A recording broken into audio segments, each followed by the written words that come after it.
নমস্কার বন্ধুরা, বাংলা সাহিত্যের বিভিন্ন গল্প, কবিতা এবং উপন্যাসের কিছু অংশ নিশ্চয়ই আপনারা আমাদের মোবাইল লিটারেচার লাইব্রেরির এই ইউটিউব চ্যানেল থেকে শুনেছেন। তো আজ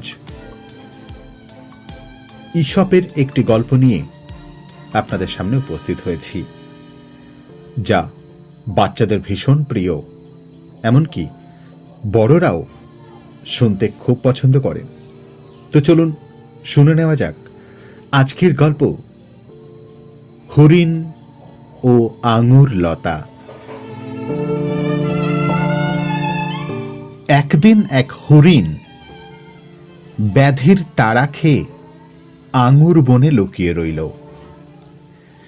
কিছুক্ষণ এভাবে থাকার পর সে বুঝতে পারল ব্যাধ আর তার সন্ধান পাবে না। এখন সে নিশ্চিন্ত মনে আঙুর লতার কুচি পাতা ছিঁড়ে খেতে লাগল। ব্যাধ এসে আঙুর বনে উকি ঝুঁকি মারল, কিন্তু হরিণকে কোথাও দেখতে পেল না।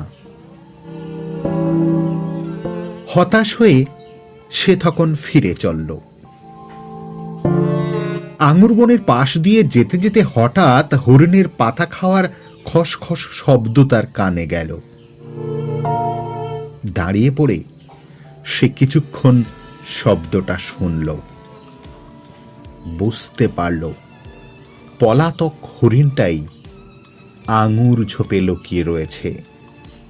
সে শব্দ নিশানা করে তৎক্ষণাৎ তীর ছুড়ল।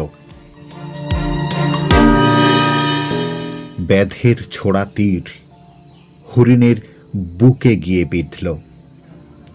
মাটিতে পড়ে সে যন্ত্রণায় ছটফট করতে লাগলো আর কেঁদে কেঁদে বলতে লাগলো, হায়, বিপদের সময় যে আঙুর লতা আমাকে আশ্রয় দিয়েছে, আমি তারই পাতা ছিঁড়ে খেয়েছি।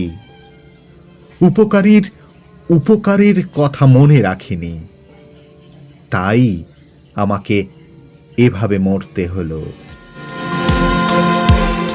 এই গল্পের নীতিকথা, উপকারীর অপকার করতে নেই। আজ এতটুকুই।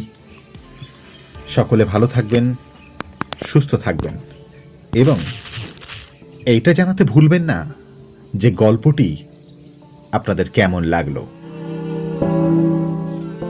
যারা কমেন্ট করবেন তাদের মধ্যে থেকে প্রথম 3 জনের নাম বেছে নিয়ে আমরা আপনাদের প্রাপ্তি স্বীকার করব আগামী ভিডিওতে। ভালো থাকবেন, সুস্থ থাকবেন। নমস্কার।